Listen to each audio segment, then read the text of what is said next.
샬롬. 사랑하는 형제자매 여러분, 그동안 평안하셨습니까? 김영수 목사입니다. 최근에 우리나라의 대형교회 담임 목사가 이성 문제로 유튜브에서 큰 물의를 일으키고 있습니다. 불륜이 사실인지 아닌지는 수사기관과 사법당국에서 판결할 사안이지만 사실이라면 한국교회에 미칠 나쁜 영향력이 매우 클 것 같아 염려하며 기도하고 있습니다. 잊어버릴만 하면 가끔 목회자의 이성 문제가 매스컴을 타서 기독교에 매우 부정적인 영향을 주고 있는 것은 누구도 부인할 수 없는 문제라고 생각합니다. 성경에도 성범죄는 소돔 고모라를 비롯하여 인간 사회에서 끊임없이 있었습니다. 오늘은 음행하면 망한다는 주제로 메시지 전하려고 합니다. 먼저 희망 구하겠습니다. 희망을 가지세요. 좋은 일 있을 것입니다. 먼저 음란의 뜻을 알아보겠습니다. 국어 사전에는 음탕한 욕심이라 했고 한자로는 음란할 음자를 쓰는데 원래는 물이 과도하게 넘치다라는 뜻에서 시작하여 마음이나 행동이 도를 넘어 방탕하고 음란하다라는 뜻으로 쓰이게 되었다고 합니다. 헬라어는 포르네이아라는 단어로 음행, 성적 부도덕, 간음, 성적 타락 등의 뜻이 있습니다. 성욕은 인간이 태어날 때부터 가지고 있는 식욕과 더불어 자연적 욕구 가운데 하나입니다. 즉 본능입니다. 사람은 아름다움, 건강함, 부드러운 표정 등에 자연스럽게 끌리는 경향이 있습니다. 또한 사랑하고 싶고 사랑받고 싶고 호감이 생기면 가까워지고 싶은 마음도 생깁니다.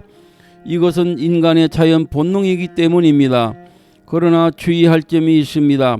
느낌이 드는 것과 그 감정을 어떻게 다루는가는 다르다는 것을 꼭 알아야 합니다. 좋은 감정이 정욕과 음행으로 발전되는 것은 금해야 합니다.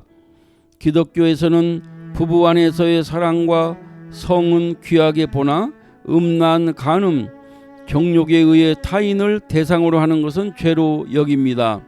음행에 대하여는 하나님도 예수님도 엄중하게 경고하셨습니다. 출애굽기 20장 14절 읽어봅니다. 간음하지 말라. 10계명은 하나님께서 직접 주신 도덕법입니다. 7계명에 간음하지 말라고 명령하고 있습니다. 또한 레위기 18장에는 근친 상간, 간음, 동성애, 짐승과의 성행위 등을 금지하고 있습니다. 신약시대에 예수님께서 음행에 대하여 어떻게 가르치셨는가 알아봅니다. 마태복음 5장 28절 읽어보겠습니다. 나는 너에게 이르노니 음욕을 품고 여자를 보는 자마다 마음에 이미 간음하였느니라. 예수님은 마음의 음욕을 간음이라 하셨고 외적인 행위 이전에 마음의 죄도 중요하게 보셨습니다.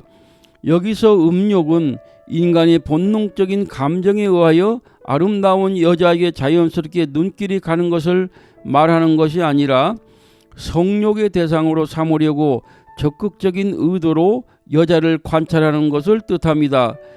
또한 음란은 사람을 더럽게 한다고 하셨습니다. 마태복음 15장 19절 20절 읽어봅니다.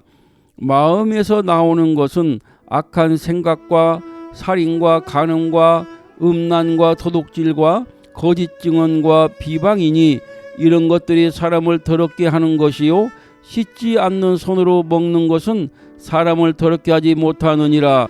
음란은 탐심이며 우상 숭배제와 같습니다.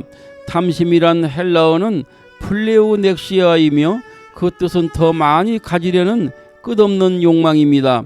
탐심의 특징은 하나님보다 물질, 쾌락, 명예를 좋아하고 의지합니다. 탐심은 영적으로 약하게 만듭니다. 골로새서 3장 5절 읽어봅니다.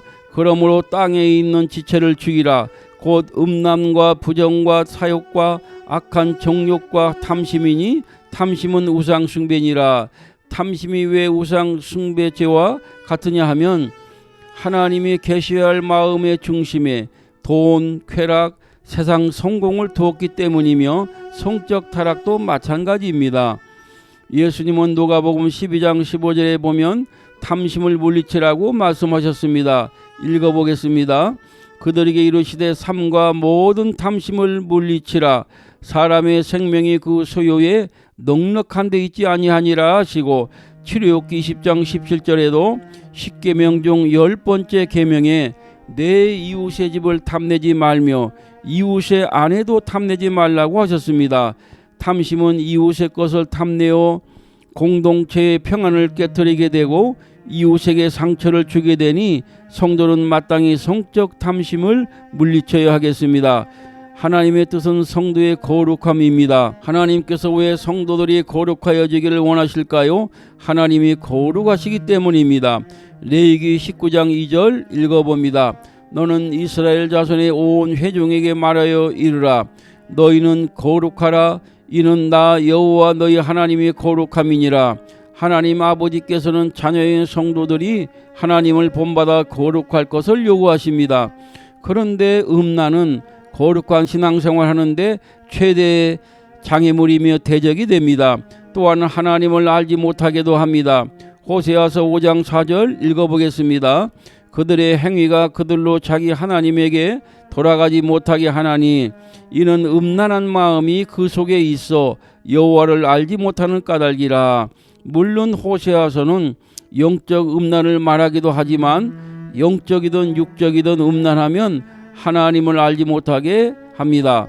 사도 바울은 음행과 더러운 것은 이름도 부르지 말라고 가르칩니다.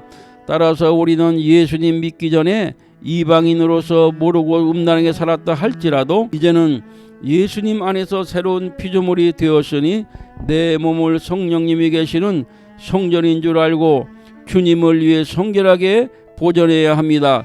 고린도전서 6장 13절 읽어봅니다. 음식은 배를 위하여 있고 배는 음식을 위하여 있으나 하나님은 이것저것을 폐하시리라.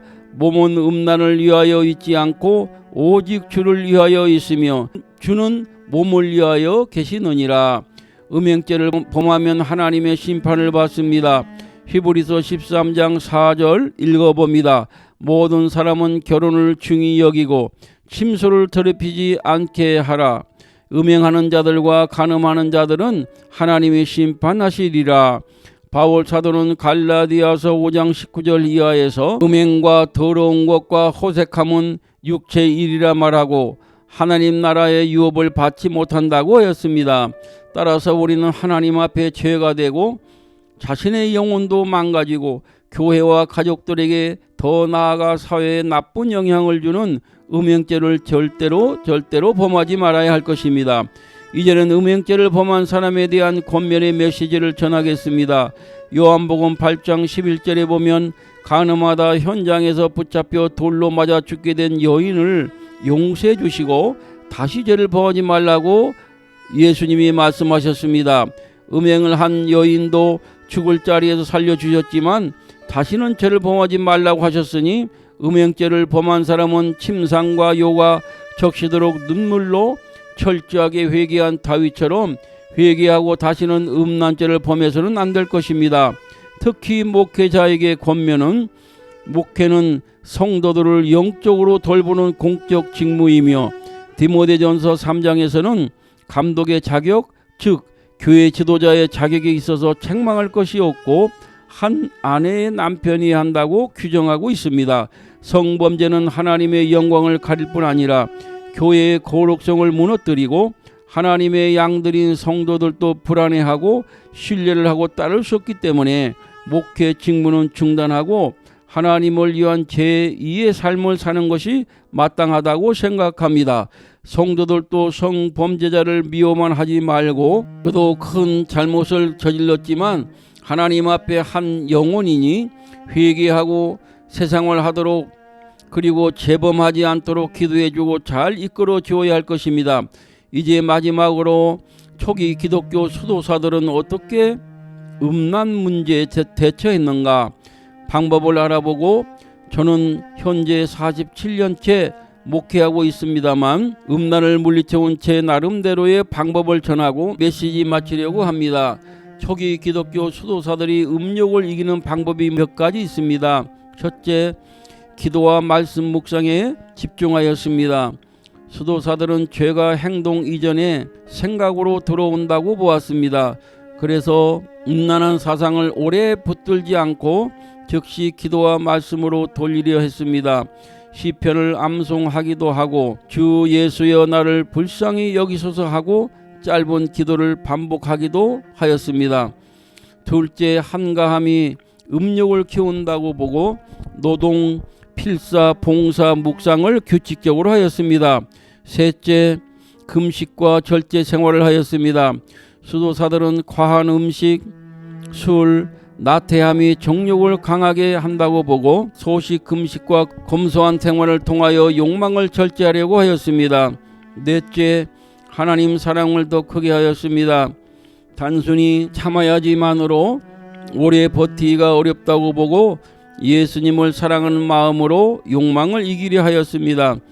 이제 저의 음란 대처법을 전해주고 싶은데 지금부터 50년 전 신학교 1학년 때 교도만 교수님이 목회자가 조심해야 할 4가지를 가르쳐 주셨습니다.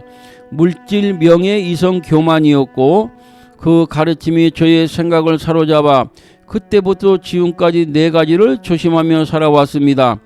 교회에서 여학생이나 여자 청년들, 젊은 여집사 권사님들의 손 한번 잡아주지 않았고 혹시 여성도가 개인적으로 사무실에 찾아올 때는 꼭 아내에게 연락해서 동석하도록 했고 부득이 사모가 오지 못할 때는 사무실 문을 열어놓고 대화하고 보냈습니다. 성도 가정에 신방 갈 때는 저 혼자 가본 적은 없고 사모나 직원들을 동반하였습니다. 그리고 자녀들에게나 부사역자들에게는 이성을 조심해야 한다고 필히 교육하였습니다. 제 딸이 결혼했을 때 사회 목사와 함께 사무실로 오게 하여 사과를 깎지 않고 겉에다가 가루 쥐약을 발라서 먹으라고 하였습니다. 당연히 먹을 수가 없지요. 제가 가르치기를 평생 이성을 조심하기를 먹으면 죽는다고는 독약같이 여기고 조심해야 한다고 하였습니다. 가깝게 지낸 목회자가 음행을 하여 불행하게 된 일화 전하고 메시지 마치겠습니다. 오래전에 몇 년 후배되는 목회자가 교회를 개척하여 100여 명 가까이 부흥되고 예배당도 잘 건축하였는데 갑자기 사임한다고 하였습니다. 알고 보니 이성죄를 범했습니다. 결국 젊은 나이에 교회를 떠났고 얼마 지나서 그 후배 목사한테도 전화가 왔는데 급한 일이 있어서 그런데 20만 원만 빌려달라고 부탁하는 것이었습니다. 저는 딱하고 측은한 마음이 들어서 그냥 줄 테니 갚지 않아도 된다고 말하고 송금해 주었습니다. 그 후에 들리는 소식은 아들 하나가 있었는데 사모와 이혼했다고 하고 목회는 안 한다는 마음 아픈 일이 있었습니다. 음행하면 망합니다. 가끔 목회자의 성범죄가 매스컴을 타고 나올 때 지금도 길거리에 나가서 전도하고 있는 저로서는 너무 마음이 상합니다. 기독교가 불신 사회에 좋은 점만 보여도 전도하기가 어려운 시대가 되었는데 목회자 한 사람의 잘못으로 인하여 기독교 위상이 추락하고 하나님 영광을 가리니 안타깝고 속상합니다. 목회자나 병신도나 성결하게 살아야 함을 성경은 많이 강조하고 있습니다.